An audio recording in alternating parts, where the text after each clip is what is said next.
Defect of vision and their correction हमने पढ़ा, जिसमें near sightedness, far sightedness and presbyopia. Near sightedness को ही हमने मायोपिया के नाम से जाना, उसके बाद hypermetropia which is far sightedness and presbyopia which is combination of both, you can say both what, myopia and hypermetropia. So जहाँ पे हमने करेक्शन के लिए बाइफोकल लेंस का यूज़ किया था, बूढ़े लोगों वाला चश्मा नहीं, बीच में चांद होता है जैसे। और हमने उसके बाद हमारा लेक्चर ख़त्म किया था, राइट। आज जो टॉपिक हम पढ़ेंगे इस चैप्टर में आगे, that is apparent size of an object. थोड़ा बहुत मैंने आपको इसके बारे में मेरे पहले लेक्चर्स में समझाया था, आज मैं फिर एक बार इसके ऊपर चर्चा करता हूँ, बात करता हूँ। अपरेंट साइज़ यानी कि वो साइज़ जो हमको दिख रही है, बट असल साइज अपरेंट साइज़ है, अपरेंट दिखना, बट असल साइज़ वो नहीं है। अपरेंट पोजीशन होती है, अपरेंट साइज़ होती है, दो चीज़ें होती है, apparent size and apparent position. Atmospheric refraction topic है जिसमें हम ये पढ़ते हैं। बाकी साइज और पोजीशन का मतलब आप ऑलरेडी जानते हो। साइज से मेरा मतलब होगा ऑब्जेक्ट की हाइट के बारे में, ऑब्जेक्ट या इमेज की, और पोजीशन से अपना मतलब होगा डिस्टेंस, ठीक है। Yes, so you know better this. अब यहाँ पे अपरेंट साइज की हम बात कर रहे हैं। ऑब्जेक्ट रियल में है कहीं और, लेकिन अपीयर हो रहा है कहीं और, तो that will be apparent position. Position जगह। तारों का एग्जांपल मैंने दिया था कि जो तारा, या चाहे सन ही क्यों ना कंसीडर कर लो, जहाँ पे आपको एक्चुअल में अभी नज़र आ रहा है वहाँ पे वो है नहीं।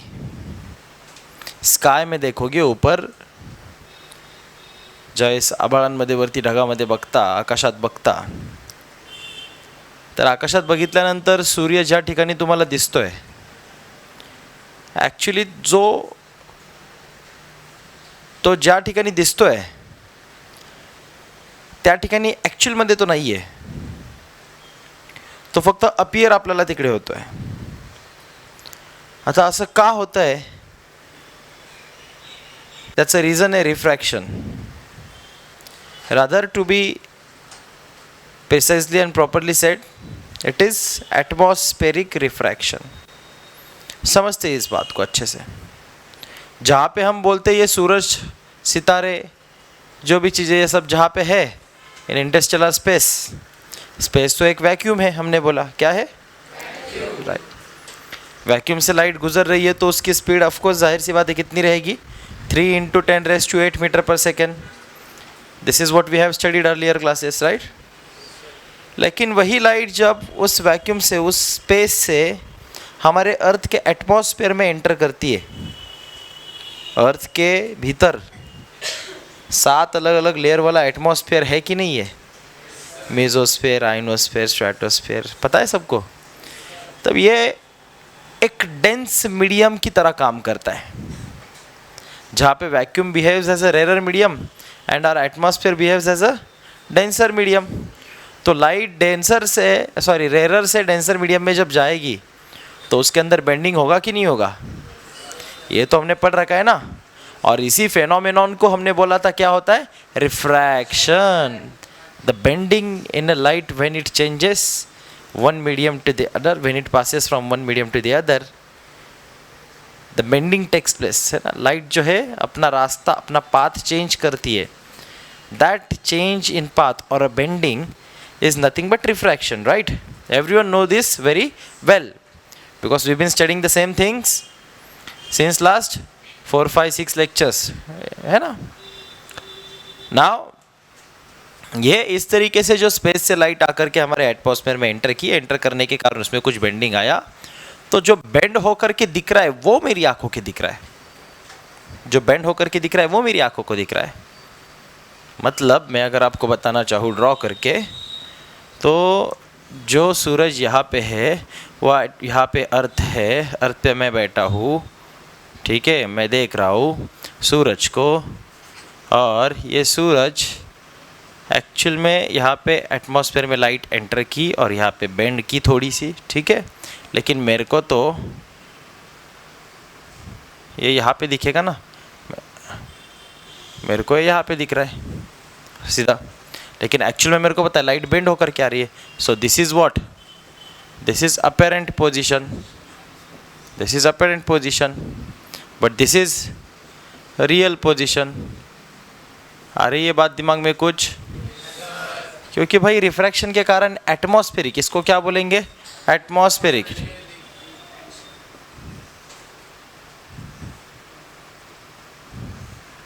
एटमॉस्फेरिक रिफ्रैक्शन, ऐसा रिफ्रैक्शन जो एटमॉस्फेयर की वजह से हुआ, ऐसा रिफ्रैक्शन जो एटमॉस्फेयर की वजह से हुआ उसको अपन बोलेंगे एटमॉस्फेरिक रिफ्रैक्शन.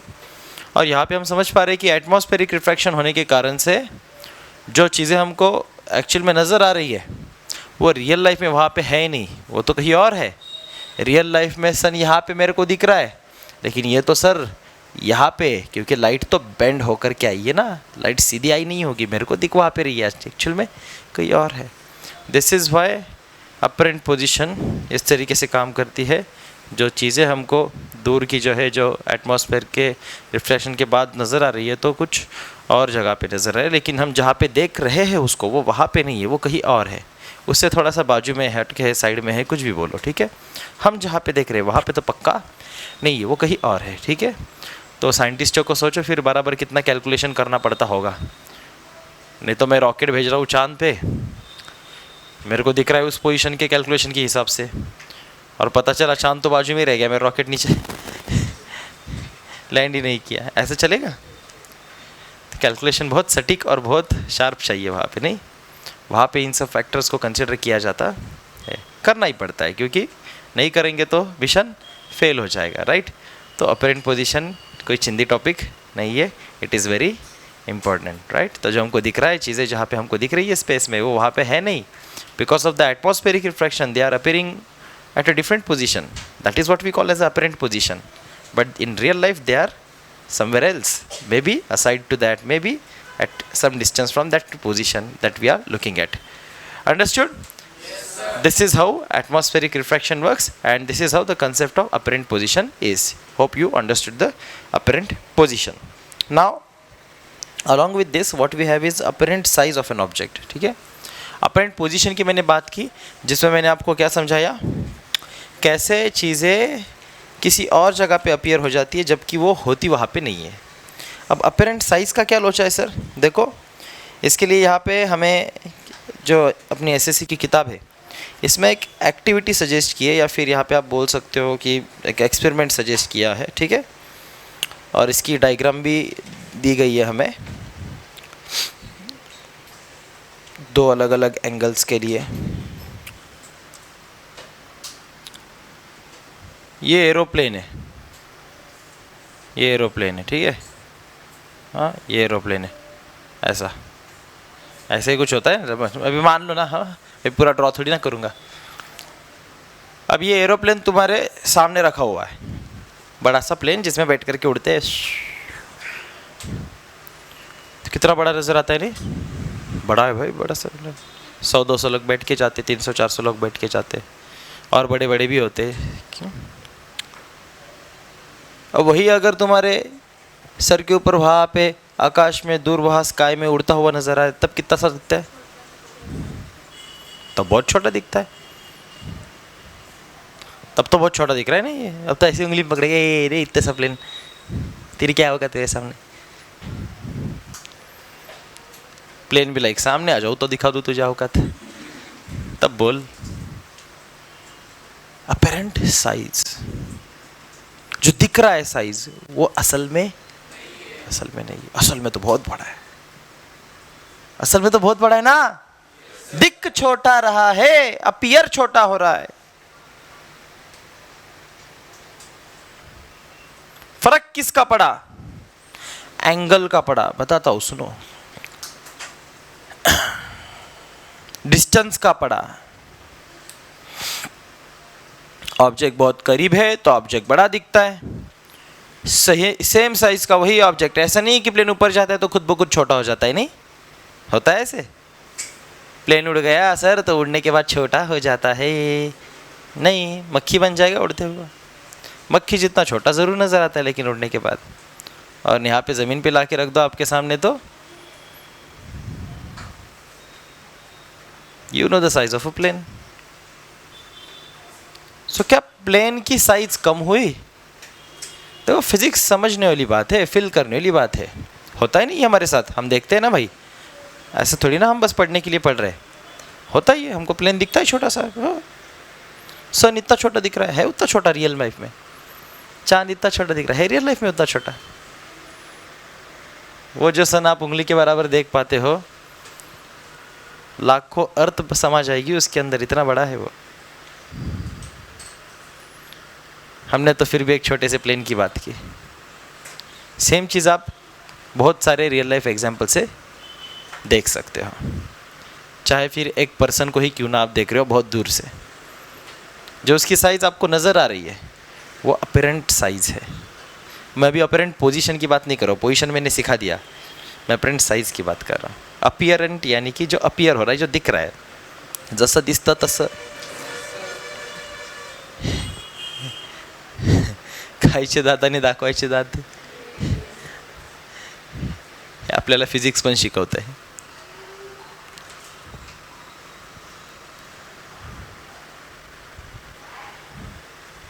तो जहाँ पे ऑब्जेक्ट बहुत दूर है तो अपियर साइज़ में बहुत छोटा होगा, और बहुत नज़दीक है तो अपियर बड़ा होगा, लेकिन इससे हम उसके रियल साइज़ का पता नहीं लगा सकते। मान ले ये सिद्धू, सिद्धू है 4 फुट का, कितना होगा ना, ज़्यादा ही होगा, 4.5 5 है, 5.5 ज़्यादा हो रहा है भाई साहब, मैं हूँ 5.5 सिद्धू है 5 फुट का, ठीक है। अब 5 फुट का सिद्धू जब टेप लगा के मैंने हाइट गिन ली तो 5 फुट का नज़र आ रहा है, सही बात। अब सिद्धू को खड़ा किया मैंने वहाँ पे दूर 1 किलोमीटर दूर, अब देख रहा हूँ सिद्धू को, अब सिद्धू मेरे को नज़र आया 1 सेंटीमीटर का, तो क्या जो अपीयर हुआ वही सिद्धू की साइज़? नहीं सर, वो तो सिद्धू की साइज़ नहीं है, सिद्धू तो 5 फुट का है, दिख भले ही 1 सेंटीमीटर का रहा है, दैट इज़ अपरेंट साइज, लेकिन रियल लाइफ में सिद्धू 5 फुट का है। सो ऑब्जेक्ट के दिखने से ऑब्जेक्ट के सही साइज़ का पता नहीं लगा सकते, उसके लिए स्वयं ऑब्जेक्ट सामने रखना पड़ेगा और उसको गिनना पड़ेगा, ठीक है, मेजर करना पड़ेगा। जो हमारी आँखों को दिखता है वो तो भ्रम है, जो आँखों को दिखता है वो तो अपरेंट साइज़ है, आँखों को दिख रहा है वो क्या है? अपरेंट साइज़ है, ठीक है। अपरेंट साइज़ के पीछे 2 चीज़ें आपकी काम करती है, एक देखने का एंगल और दूसरी चीज़ होती है डिस्टेंस। ऑब्जर्वर यानी कि आप खुद जो देख रहा है उससे वो ऑब्जेक्ट कितने दूर है, ये एक चीज़ मैटर करती है। जैसे कि हमने समझा ऑब्जेक्ट दूर बहुत होते हैं तो फिर वो छोटे नज़र आते हैं, और पास बहुत होते हैं तो बड़े नज़र आते हैं, राइट। दौड़ता हुआ आपके सामने कोई आ रहा है तो ऐसा लगेगा धीरे धीरे बड़ा होता जा रहा है। तो इसलिए आप देखो आप ये जो 2D कार्टून बनाते हैं, नहीं 2D कार्टून समझते हो क्या होता है? टीवी के अंदर 2D कार्टून, 2D क्या होता है, सॉरी 2D कार्टून आप देखते हो तो आपको ऐसे दिखाना है कि ये छोटा भीम यहाँ से भागता हुआ सामने आ रहा है, तो असल में वो इस डायमेंशन में कभी मूव करता ही नहीं है, करता है क्या? असल में वो सामने आ रहा है, लेकिन एनिमेशन बनाने वाला व्यक्ति होशियार है, उसको पता है मेरे को सामने आ रहा है ऐसे दिखाना है, तो मैं क्या करूँगा, धीरे धीरे धीरे इस इमेज को बड़ा करता जाऊँगा, अपने आप मुझे ऐसा लगेगा कि सामने आ रही। यही तो होता है। अरे यस और नो? या कुछ और हो रहा है, आप बता दो मेरे को, होता है तो। टीवी में सच में छोटा भीम दौड़ के आता है टंटिन मौसी के यहाँ पे लड्डू खाने के लिए? हाँ नहीं ना, छोटा भीम दौड़ता नहीं है। छोटा बीम बड़ा किया जाता है। पहले इतना सा दिखाया जाएगा ऐसा कि आप लगेगा दूर है रास्ते पे, फिर उसी रास्ते पे धीरे धीरे उस इमेज को बड़ा करते जाएंगे, साथ में हाथ पे हिला देंगे, ऐसा लगेगा वो नज़दीक नज़दीक नज़दीक आ रहा है, होगा ना इल्यूजन। तो हमारी आंखें भ्रम लेती है और कुछ नहीं। क्या लेती है? हाँ, ऐसे एग्जाम में लिख के नहीं आना बस, हमारी आंखें भ्रम लेती है, भ्रम यानी इल्यूजन। ये साइंस है भाई, ये होता है। This is apparent size, this is what? Apparent size. Apparent size का कमाल है सब, है नहीं? Okay, use of concave lenses, use of convex lenses, इन सभी के यूजेस के बारे में पढ़ना है अभी। पहले कॉनकेव लेंस के यूज़ के बारे में समझते हैं, फिर कॉन्वेक्स लेंस के यूजेस के बारे में समझते हैं, जिसमें हमको कुछ डायग्राम भी निकालनी है, ठीक है, microscope related, microscope and telescope. अब कॉनकेव लेंस के जो यूजेस है वो क्या क्या है, मैं बारी बारी से अपने किताब से रीड करता हूँ और एक एक यूज़ को एलॉबरेटेड फॉर्म में समझाता हूँ, ठीक है। फर्स्ट ऑफ ऑल, पहला यूज़ दिया गया है medical equipments, scanner CD player, these instruments use laser light. For a proper working of these equipments, concave lenses are used. तो ऐसी जगहों पे कॉन्केव लेंसेज का इस्तेमाल किया जाता है। कहाँ पे मैंने बोला? CD player. तो आप बोलोगे सर सीडी प्लेयर में कहाँ पे होता है? सीडी प्लेयर में बेटा, जहाँ पे उस सीडी यानी कि कॉम्पैक्ट डिस्क के ऊपर जहाँ पे लेज़र बीम डाली जाती है, वो लेज़र बीम जिस लेंस से आती है ना, वो लेंस कॉन्केव लेंस होती है बेटा। वो यहाँ पे मूव करती है इस एक्स वाई एक्सिस में, और ये घूमता रहता है। तो एक्स वाई जेड एक्सिस के अकॉर्डिंग ये डेटा को रीड करता है, एक्स वाई प्लेन में डेटा को रीड करता है।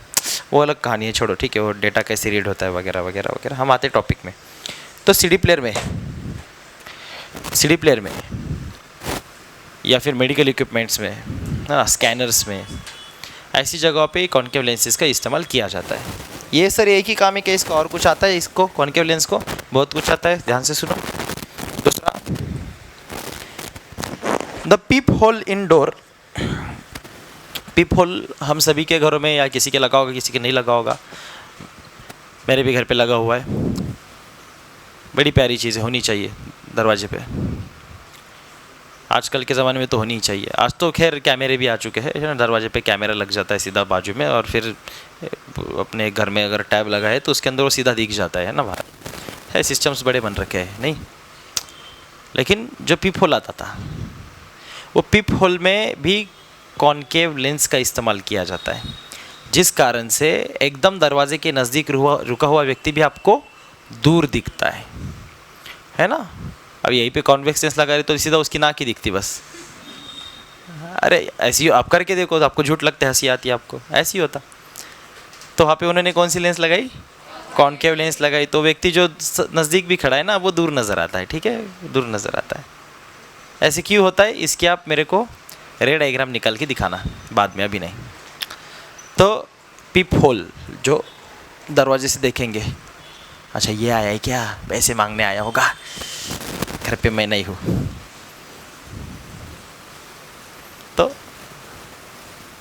पीप होल में कॉन्केव लेंस का इस्तेमाल किया जाता है। इसके बाद स्पेक्टेकल्स यानी कि आपके चश्मे। ये तो हमने बखूबी समझा है with the help of correction of eye, जो टॉपिक हमने पढ़ा आई डिफेक्ट एंड करेक्शन। तो उसमें हम अच्छे से जान चुके हैं कि कॉन्केव लेंस का इस्तेमाल कहाँ पे किया जाता है, सही बात है, और वो क्यों किया जाता है। अब मैं नहीं समझाता हूँ, आपको मैंने सब समझा रखा है, ठीक है। हेलो, बाद में आया है टॉर्च। अब टॉर्च में मैंने बताया तो पहले आपको जब शुरुआत किया था चैप्टर के, रोशनी वहाँ पे फैलाने के लिए उसको यूज़ किया जाता है, क्योंकि वो स्प्रेड करता है, राइट, वो डाइवर्जिंग लेंस है नहीं। उसके बाद है कैमरा, टेलीस्कोप, माइक्रोस्कोप, इन सब चीज़ों में भी यूज़ किया जाता है, जो एज अ आईपीस के फॉर्म में भी यूज़ किया जाता है माइक्रोस्कोप में। तो वहाँ पे भी कॉन्केव लेंस की इस्तेमाल करते हैं। तो कॉन्केव लेंस के भी बहुत सारे यूज़ है ना। कॉन्वेक्स के तो बहुत ज़्यादा है, मैं अगर सही बात बताऊँ तो, लेकिन कॉन्केव के भी ये सारे यूज़ है, ठीक है। चलो, टेलीस्कोप, माइक्रोस्कोप, इन सब चीज़ों में भी यूज़ किया जाता है कॉम्बिनेशन ऑफ लेंसेज के तौर पे। कॉन्केव कॉन्वेक्स लेंसेज को, कॉन्केव का भी इस्तेमाल होता है। अब बात करेंगे यूजेज ऑफ कॉन्वेक्स लेंस की। अब कॉन्वेक्स लेंस में सबसे पहला यूज़ हमें दिया गया है सिंपल माइक्रोस्कोप का। अब सर ये सिंपल माइक्रोस्कोप क्या चीज़ होती है? उस दिन ये अभय नहीं लेके आया था, अपने क्लास में भी एक पढ़ी है, मैग्नीफाइंग ग्लास, एक सिंगल कॉन्वेक्स लेंस, उसी को आप सिंपल माइक्रोस्कोप बोलते हो। ओके, एक सिंगल आपके हाथ में जो मैग्नीफाइंग ग्लास होती है उसी को क्या बोलते हैं? सिंपल माइक्रोस्कोप बोलते हैं। वो सिंपल माइक्रोस्कोप का काम करती है, आपको इमेज जो है वो मैग्नीफाई करके देती है, आपको इमेज जो है वो बड़ी करके दिखाती है, राइट?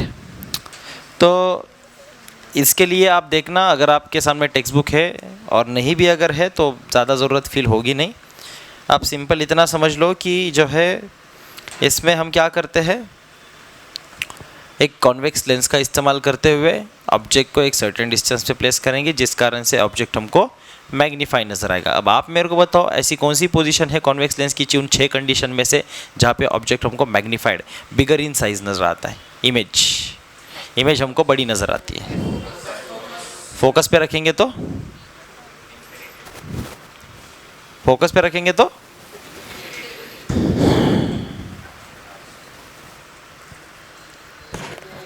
और है कोई कंडीशन? वहाँ पे रखेंगे तो बनती है ना, तो उस कंडीशन को हम यूज़ कर सकते हैं, राइट? तो ये वाली डायग्राम भी आपने बनाई होगी, बनाई है ना डायग्राम सबने? Simple microscope is nothing but a simple convex lens, ठीक है, दैट्स इट। बाद में आता है कंपाउंड माइक्रोस्कोप। ये वाला बात इंटरेस्टिंग है, अब सुनना ध्यान से, ये मैं आपको बोर्ड पे भी सिखाऊंगा। कंपाउंड माइक्रोस्कोप यानी कि वो माइक्रोस्कोप जो हम हमारे लैबोरेटरी में यूज़ करते हैं, जो कि हमारे लैब में भी पड़ी हुई है। आपने देखी है ना माइक्रोस्कोप, हमने पिछले बार आपको क्या दिखाया था, याद है क्या दिखाया था? एस सेल दिखाई थी, गंदा पानी, 2-3 चीज़ें दिखाई थी ना, सनफ्लावर का दिखाया था, है ना? तो अब वो जो कंपाउंड माइक्रोस्कोप है वो किस बेसिस पे काम करती है, किस प्रिंसिपल पे काम करती है, कौन सी लेंस यूज़ की जाती है या कौन सी लेंसेस यूज़ की जाती है, यहाँ पे हम लोग डायग्राम की मदद से समझते हैं, रे डायग्राम की मदद से। तो देखो यार, यहाँ पे हम लोग जो है कंपाउंड माइक्रोस्कोप में of course multiple lenses use करते हैं, तो हम लोग 2 लेंसेज का इस्तेमाल करेंगे, ठीक है, 2, और दोनों ही कॉन्वेक्स लेंस रहेगी। अब इसका सीधा साधारण सा रीज़न समझाता हूँ, डबल मैग्निफिकेशन। कैसे? सुनना ध्यान से। मैंने 2 कॉन्वेक्स लेंस ली, दोनों की साइज़ अलग अलग है, और इस जगह पे इनका एक स्पेसिफिक नाम भी होता है, क्योंकि हम देखा है, हमने माइक्रोस्कोप जो है हमारे लैब में रखा हुआ है, मैंने आपको तब भी बताया था, जहाँ से हम देखते हैं उसमें उसको आईपीस बोलते हैं, जहाँ पे नीचे वाली लेंसेस है जिसको हम टर्न करके अलग अलग लेंसेस शिफ्ट भी कर सकते हैं ना, घुमा के 45x 10x है ना, 50x 100x वगैरह, तो वो ऑब्जेक्टिव लेंस कहलाती है। वो क्या कहलाती है? अब एक तरीका बताता हूँ आपको याद रखने का, ठीक है, जो आप टेलीस्कोप और माइक्रोस्कोप के बीच में याद रखोगे। हमेशा याद रखने का कि बेटा माइक्रोस्कोप में आईपीस बड़ा रहेगा, ऑब्जेक्टिव लेंस छोटी रहेगी। सुनना ध्यान से, माइक्रोस्कोप में आईपीस बड़ा रहेगा, ऑब्जेक्टिव लेंस छोटी रहेगी। इसका उल्टा अगर मैं कर दूं तो बन जाता है टेलीस्कोप, जिसमें ऑब्जेक्टिव लेंस बड़ी होगी और आईपीस छोटा होगा। सर ये आईपीस और ऑब्जेक्टिव लेंस ये दोनों ही लेंसेस होती है, सिंपल, बस इनको नाम ऐसे दिए, ज़्यादा कुछ नहीं है, लेंस ही है। चलो देखते हैं कैसे काम करेगा।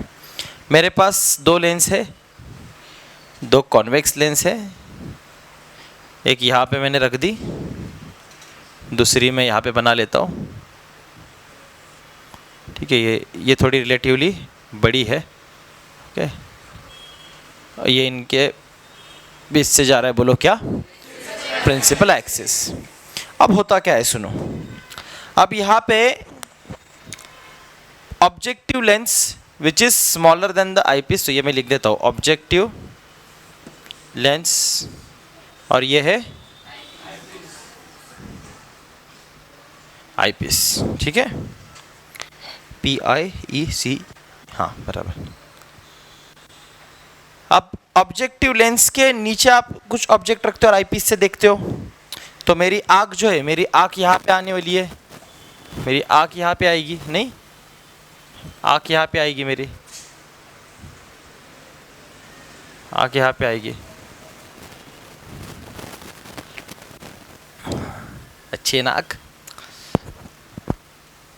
और यहाँ पे कहीं पे ऑब्जेक्ट रखा हुआ होगा, ये ऑब्जेक्ट नालायक। अब ऑब्जेक्ट से हमेशा की तरह दो रे पास करेंगे, रूल आपको पता है, एक जाएगी पैरेलल टू प्रिंसिपल एक्सिस और एक जाएगी ऑप्टिकल सेंटर से होते हुए। आवाज आ रही है क्या? हेलो हेलो हेलो, बोलो बोलो बोलो, hello hello, mic testing mic testing, mic check, बोलो हेलो हेलो। हाँ, अब एक रे गई बेटा कहाँ पे, पैरेलल टू प्रिंसिपल एक्सिस, एक रे जाएगी सीधी ऑप्टिकल सेंटर से, जो ऑप्टिकल सेंटर से जाएगी वो तो सीधी आगे निकल जाएगी क्योंकि उसमें तो बेंडिंग होगा नहीं, रिफ्रैक्शन होता नहीं। लेकिन जो सीधी पैरेलल गई, आपको पता है अगर इंसिडेंट लाइट पैरेलल जाती है प्रिंसिपल एक्सिस को, तो उसके बाद रिफ्रैक्टेड रे कहाँ से पास होती है, फोकस से पास होती है। लेट्स से इसका फोकस, अब मेरे को नहीं पता कहाँ पे है ना, मैं जनरली अज्यूम करके चल रहा हूँ, लेट्स से इसका फोकस यहाँ पे है, तो ऐसे कहीं पे मिलेगी, जाके मिलेगी नहीं मिलेगी। अब जहाँ पे ये आई वहाँ पे इसकी क्या बनेगी, इन्वर्टेड इमेज बनेगी। सही बात, बिल्कुल सही बात। अब यहाँ पे ऑब्जेक्ट के कंपेयर में शायद थोड़ी सी ही इमेज जो है वो मैग्नीफाई हो गई होगी, थोड़ी सी। अब ये हिस्सा नहीं होता तो आप इसी को बोलते सिंपल माइक्रोस्कोप, बराबर हो गई ना सिंपल माइक्रोस्कोप। लेकिन मैंने क्या किया, मैं होशियार आदमी, मैंने और एक लेंस लगा दी सामने। अब जो ऑब्जेक्ट की इमेज बन रही है उसी को मैं और एक बार मैग्नीफाई करने की तरह यहाँ से एक पैरेलल रे डाला और एक ऑप्टिकल सेंटर से डाला। ओके, तो आप देखोगे ये रे आगे जा करके, ओके अब सुनना, जो इसके अंदर से सेकेंड रे आता है, देखो यहाँ से मैं बनाता हूँ, ये लगभग बहुत दूर जाता है, ये बहुत दूर जाएगा, बहुत इस ऑब्जेक्ट के यहाँ पे कहीं पे आ जाएगा, है कि यहाँ पे कहीं पे आ जाएगा, ऐसे दूर, इतना बड़ा, अबे इतना सा था। हाँ, और एक रे जो मेरी ये बेंड होगी ना, ऐसे कुछ बेंड होगी, ये मान ले, ये सीधी आई थी ना, इसके फोकस में जाएगी कहीं पे ऐसे। तो मैंने जब देखा तो एक्चुअल में ऑब्जेक्ट यहाँ पे रखा था जो कि इतना सा था, उसकी इमेज देखो कितनी बड़ी बन गई उस ऑब्जेक्ट के कंपैरिजन में जो मेरे को नजर आ रही है। मान ले लेंस नहीं होती तो मेरे को इसके कंपेयर में इतना ही दिखता, शायद थोड़ा सा ही बड़ा, सिंपल माइक्रोस्कोप। लेकिन कंपाउंड माइक्रोस्कोप ने कमाल ही कर दिया नहीं। इसके लिए तो हम लोग क्या करते हैं, 100 टाइम्स उस ऑब्जेक्ट को जूम कर पाते हैं और जा कर के सीधा ऐसी चीज़ों को देख पाते हैं जो हमारे नेकेड आई से, खुली आंखों से हम नहीं देख पाते हैं। ऐसी चीज़ों को हम देख पाते हैं किसकी मदद से, कंपाउंड माइक्रोस्कोप की मदद से। अब ये ऐसा नहीं कि सर मजाक चल रहा है, ये हो रहा है इसी में, आप देखा है आप लोगों ने, ये है नहीं देखा है ना, माइक्रोस्कोप दिखाया आप लोगों को। तो इस तरीके से काम करती है कंपाउंड माइक्रोस्कोप। कौन काम करती है,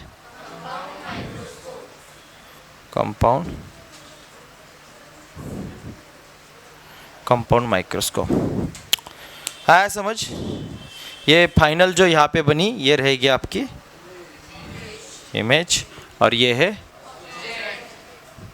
object. Is that clear?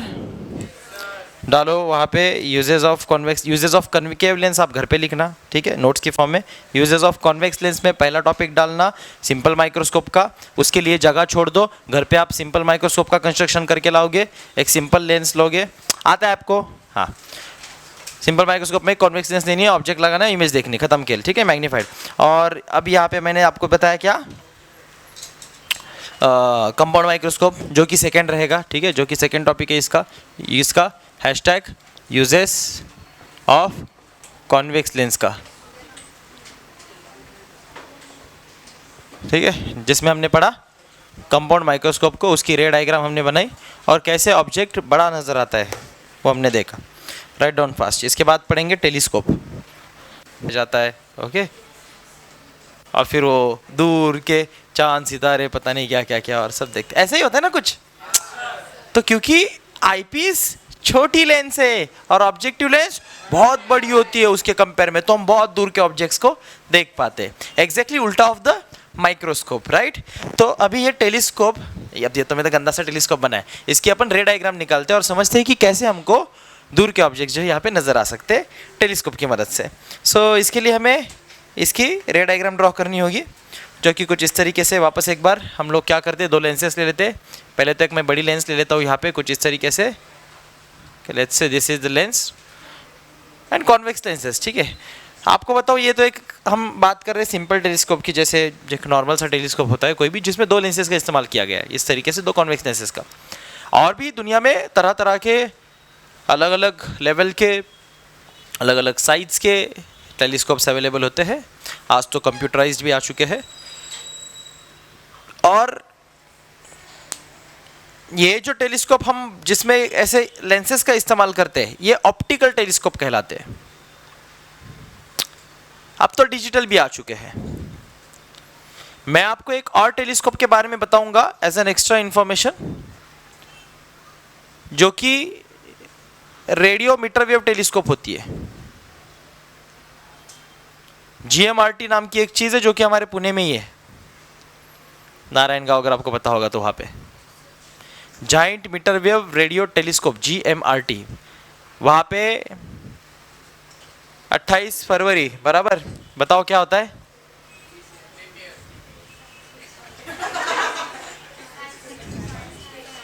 Science जो होता है नालायक को,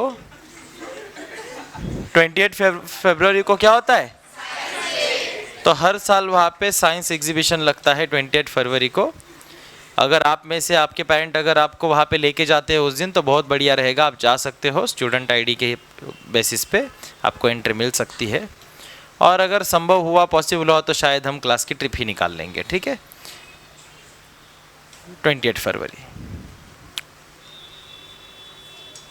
उधर में टेलीस्कोप लगे हुए, कितने बड़े पता है आपको? इस बिल्डिंग जितने बड़े, इससे भी बहुत बड़े, ऐसे 10-15, ऐसे पता नहीं 4-5-10 बिल्डिंग बैठ जाएगी, इतने बड़े बड़े। तो वो कांच के टेलीस्कोप नहीं है, those are not optical telescopes. आप देखो, एक बोले ये टेलीस्कोप है। हमारी डिश नहीं होती छतरी एंटीना, ऐसे जाली की बड़ी सी डिश होती है, और वो जाली की डिश देख पाती है? नहीं। उसकी मदद से डेटा एक्वायर किया जाता है और इमेज प्रोसेसिंग की मदद से इमेज को कंस्ट्रक्ट किया जाता है, जो उस टेलीस्कोप काम करता है। दैट इज जाइंट यानी कि बड़ा मीटर वेव रेडियो टेलीस्कोप, जो कि रेडियो वेव्स की मदद से स्पेस की स्टडी करता है। ऐसे उन्होंने एक डिश नहीं लगाई है, ऐसे कितनी तो, अब मेरे को नंबर नहीं याद, कितनी तो डिशेस का ऐसा पूरा सर्कल उन्होंने बना रखा है, जिसमें एक 2-3 गांव पूरे बैठ गए। ये पुणे में ही है, दूर जाने की जरूरत नहीं है। मैं आपको उसके बारे में बताऊंगा बाद में। अभी बात करते हैं नॉर्मल ऑप्टिकल टेलीस्कोप की, जिसमें लेंसेज का इस्तेमाल किया जाता है, ठीक है, रेडियो वेव का नहीं। अब ये जो लेंसेज वाली टेलीस्कोप है, इसके अंदर ये बड़ी सी लेंस है, ये रहेगी इस टाइम ऑब्जेक्टिव लेंस, और उसी के प्रिंसिपल एक्सिस पे हम लोग ड्रॉ करेंगे। बताओ कौन? आईपीस, जो कि एक सर्टेन डिस्टेंस दूर रहेगा यहाँ से, और वो रिलेटिवली इसके कंपैरिजन में थोड़ा छोटा रहेगा, ठीक है, परफेक्ट। अब ये कैसे काम करता है, तो देखो, इसमें दिखाने के लिए इसकी रे डायग्राम कौन 3 रे का इस्तेमाल करेंगे, ठीक है। ऐसे तो करने के लिए कैसे, 3 रे का इस्तेमाल हम लोग करने जा रहे हैं, ठीक है। कैसे होता है देखो, आप एक कन्वर्जिंग लेंस से, जाहिर सी बात है, यहाँ से ना मेरे को थोड़ा सा देखने दो, बहुत ही पतले एंगल पे इधर से मैं डालता हूँ, ऐसे एक गए रे, जो ऑप्टिकल सेंटर से जाएगा वो सीधा ही आगे जाएगा, वो बेंड होने वाला नहीं है। लेकिन जो बाकी 2 रेज इसको पैरेलल जा रहे हैं, वो थोड़ा सा बेंड हो जाएंगे, और ये जो इसको पैरेलल जा रहा है, ये भी थोड़ा सा बेंड हो जाएगा। तो ऐसे कहीं एक पॉइंट में मिलेंगे। अब समझो, आप, मैं गंदे ड्रॉ किया, आप ठीक से करना। जहां पे ये मिलेंगे एक पॉइंट में, वहां से मेरे को क्या मिलेगा, इसका जो मैं बोलूंगा इमेज बन रही है मेरी। अब उसके रिस्पेक्ट में इस आगे वाली लेंस में ये रेज आएगी, बताओ सही? ये ऑप्टिकल सेंटर से ये जाएगा किधर? अभी सीधा आगे। अब ये मेरी लेंस को टकरा रहा है, टकराना नहीं चाहिए, ऐसे आ जाए। हाँ, इसी को पैरेलल जाएगा ऐसे। जब लाइन पैरेलल गई तो किधर गई बताओ? तो इसका क्या मतलब ये हुआ कि मैं बहुत दूर के ऑब्जेक्ट को देख पाऊंगा?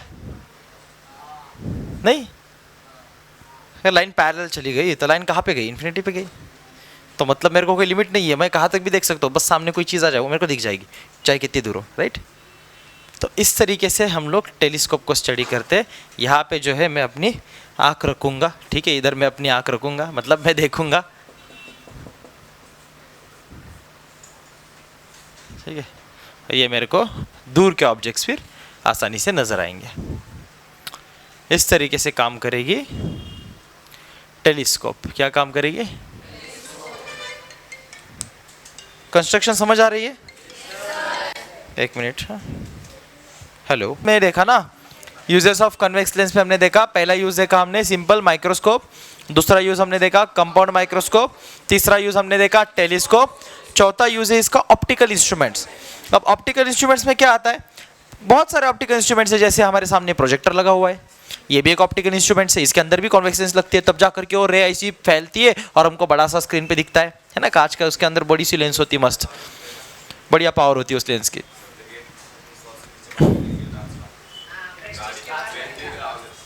तो मिरर है बेटा, हम लेंस की बात कर रहे हैं, वो मिरर के टाइम पे पढ़ाएंगे, मिरर के टाइम पे पढ़ाएंगे, ठीक है? यस, लेंस की बात करें, कॉन्वेक्स लेंस की। तो ऑप्टिकल इंस्ट्रूमेंट में कैमरा भी आता है, प्रोजेक्टर भी आता है, स्पेक्टेकल भी आते हैं, बहुत सारे ऑप्टिकल इंस्ट्रूमेंट्स होते हैं जो कि अलग अलग काम से यूज़ किए जाते हैं for different purposes in different sciences. उन सभी की यहाँ पे इंक्लूजन हो जाएगा ऑप्टिकल इंस्ट्रूमेंट्स में, और ये सभी जो है कॉन्वेक्स लेंस का इस्तेमाल करते हैं। लास्ट एक टॉपिक है जिसको बोलते हैं persistence of vision. Persistence of vision मैं आपको समझाता हूँ, सुनो। इमेज का ओरिजिनल ऑब्जेक्ट का निकलने के बाद भी कुछ देर तक रहना, इस परसिस्टेंस ऑफ विजन। कई बार ऐसे नहीं होता है, हम लोग बहुत देर के लिए टीवी देख रहे और टीवी देखते देखते हम कहीं और पे देखे, दीवार पे भी टीवी दिखता है ना? सब ने एक्सपीरियंस किया, इसलिए सब लोग हाँ बोले, है ना? तो ऐसा क्यों? क्योंकि कुछ सेकंड तक वो इमेज हमारे ब्रेन में छपी रह जाती है, तो हमको कहीं भी दिखती है। दैट इज परसिस्टेंस, यानी कि उस इमेज का ऑब्जेक्ट के निकल जाने के बाद भी वहीं पे रहना, इस परसिस्ट रहती है वहीं पे। कितने देर के लिए परसिस्ट रहती है? तो इसका हिसाब याद रखो, 1/16 कितना? 1/16 ऑफ अ सेकंड। एक सेकंड का 16वां हिस्सा कट कर दो, उतने से समय के लिए इमेज हमेशा हमारे आंख में परसिस्ट रहती है, ब्रेन में हमारे रहती है, ठीक है? So this is how persistence of image happens. Okay, ये इस तरीके से काम करता है। बाकी जो हमारे आँखों में कोनिकल सेल्स और रॉड सेल्स होती है, ये हमने पहले ही समझा है कि किस तरीके से काम करती है। कौन सेल्स जो है वो किसका काम करती है? कलर्स को डिटेक्ट करने का काम करती है। रॉड सेल्स जो है लाइट के इंटेंसिटी को डिटेक्ट करने का काम करती है, और कलर्स और लाइट की इंटेंसिटी हमें जो समझ आती है इन दो तरह के सेल्स की वजह से, जो कि हमारे रेटिना के सरफेस पे लगी होती है, ठीक है? कुछ लोगों में ये सेल्स डैमेज पाई जा सकती है, कुछ लोगों में ये सेल्स प्रॉपरली डेवलप नहीं पाई जा सकती, उनके अंदर आई के जो है फिर अलग डिफेक्ट होते हैं, जिसमें उनको कलर ब्लाइंडनेस भी हो सकता है, क्योंकि कलर्स कौन डिटेक्ट करता है? Conical cells. और किसी पर्सन के रेटिना की कोनिकल सेल्स अगर डैमेज हो तो उस बंदे को कलर नहीं दिखाई देते, उसको कलर ब्लाइंडनेस बोलते हैं। ब्लाइंड तो नहीं है, दिख तो रहा है लेकिन कलर नहीं दिखते, that disease is called as colour blindness, ठीक है? क्योंकि उसके रेटिना की कोनिकल सेल्स डैमेज है, या फिर ग्रो नहीं हुई, या फिर अलग अलग रीज़न हो सकते हैं, या किसी की बड़े होकर के बाद में डैमेज हो जाए, किसी की पैदा होते ही डैमेज होकर के बन के आए, तो अलग इश्यूज़ है। किसी को अंधेरा दिखता है, किसी को ज़्यादा लाइट दिखती है, तो उसकी रॉड सेल्स के अंदर डिफेक्ट हो सकता है। लेंस की यहाँ पे हम बात नहीं कर रहे, हम यहाँ पे कोन या रॉड सेल्स की बात करें। इसके अंदर भी डिफेक्ट होने के कारण के वजह से लोगों को अलग अलग तरीके की ब्लाइंडनेस के डिसीजेस हो सकते हैं, ठीक है? This is how we finish our chapter here for SSC in CBSE as well.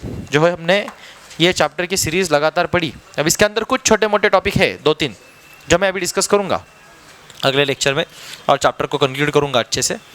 लेकिन हम समझे यहाँ पे 2 चैप्टर हम एक साथ पढ़ चुके हैं। हम पढ़ चुके lenses and refraction of light, जो कि एसएससी के हिसाब से और सीबीएसई के हिसाब से हम पढ़ चुके हैं लाइट का रिफ्रैक्शन का पार्ट, रिफ्लेक्शन का नहीं, वो पढ़ाना है, और human I and colourful world, ठीक है। तो ये सब हमने पढ़ा है। तो इतने दिन से जो हम ये चैप्टर पढ़ रहे हैं, तो एक्चुअली में एक नहीं, हम 2 चैप्टर एक साथ पढ़ रहे हैं। ये मैंने चैप्टर के शुरू में भी आपको बताया था, है ना। तो जो भी बचा कुचा है वो सब निचोड़ हम अगले लेक्चर में कवर करेंगे। आज मैं ज़्यादा लेक्चर नहीं ले रहा हूँ, ऑलरेडी मैं लेट भी आया था, ठीक है, तो कम ही मैंने पढ़ाया है। और आप लोगों को लेकिन एक ऑप्शन है अभी, 8 बजे तक चाहे तो बच्चा यहाँ पे पढ़ने के लिए बैठ सकता है, और अगर आप चाहो तो आप घर भी जा सकते हो। You are free bird. Okay, that's it for today. I will see you in tomorrow's lecture. Good bye.